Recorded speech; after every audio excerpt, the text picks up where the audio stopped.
दोस्तों, एक समय में हमारी दुनिया में डायनासोर का राज था।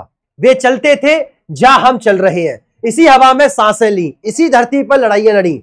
इन दैत्याकार बड़े और विचित्र डायनासोर ने करीब 14 करोड़ सालों तक इस धरती पर राज किया। इन डायनासोर में कुछ बहुत ही शांत स्वभाव के थे, वही कुछ बहुत ही हिंसक और खतरनाक थे।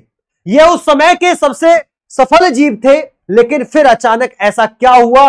आखिर वह कौन सी घटना थी जिसने इनका नामो निशान ही मिटा दिया? दोस्तों, इसे जानने के लिए हमें करोड़ों साल पीछे जाना होगा और डायनासोर के उस अंतिम दिन को करीब से देखना होगा। तो आइए चलते हैं आज से 65 मिलियन साल, यानी कि आज के 6 करोड़ 50 लाख साल पीछे।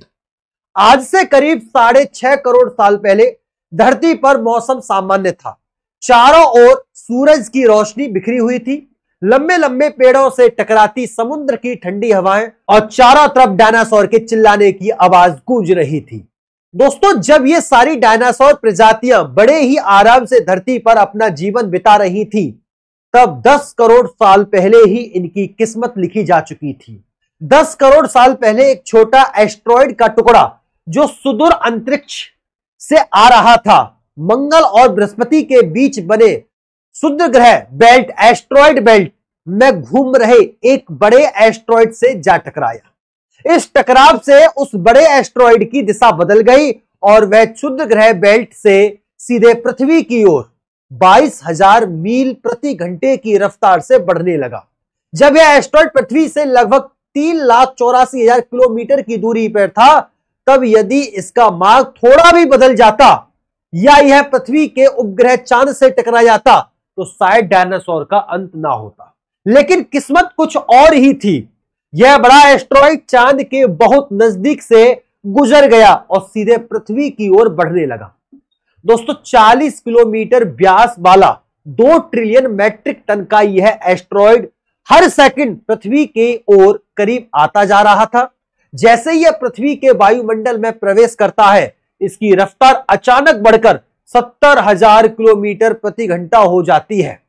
वायुमंडल में घर्षण की वजह से यह एक भयानक आग के गोले में बदल जाता है। यह इतनी तेजी से पृथ्वी की ओर बढ़ रहा था दोस्तों, कि सिर्फ 4 मिनट में इसने अटलांटिक महासागर को पार कर लिया। इसकी चमक इतनी अधिक थी कि टकराने से पहले ही हजारों जीव इस दहकते गोले को देखकर पूरी तरह अंधे हो चुके थे। वे उसे देख ही नहीं पा रहे थे, लेकिन उसकी तपिश महसूस कर रहे थे। फिर होता है 35,000 डिग्री सेल्सियस तापमान वाला एक भयंकर विस्फोट। यह विस्फोट लगभग 10 हाइड्रोजन बमों के बराबर था। इस टकराव से धरती की लाखों टन धातुएं अंतरिक्ष में उड़ गई। टकराव वाली जगह पर 180 किलोमीटर चौड़ा और 20 किलोमीटर गहरा गड्ढा बन गया। विस्फोट के कारण वहां का सारा मेटल और पत्थर आसमान में धूल और राख के बड़े बादल में बदल गया। 16 मिनट 40 सेकंड के अंदर ही इस टकराव से धरती के भीतर चारों ओर 11.1 तीव्रता की भूकंपीय तरंगें उठने लगी। समुद्र में विशालकाय लहरें बनी और एक के बाद एक सुनामी चारों तरफ फैलने लगी। दोस्तों, भूकंप की इन तरंगों ने सभी सक्रिय ज्वालामुखियों को फटने पर मजबूर कर दिया। धरती की महाविनाश की प्रक्रिया शुरू हो चुकी थी।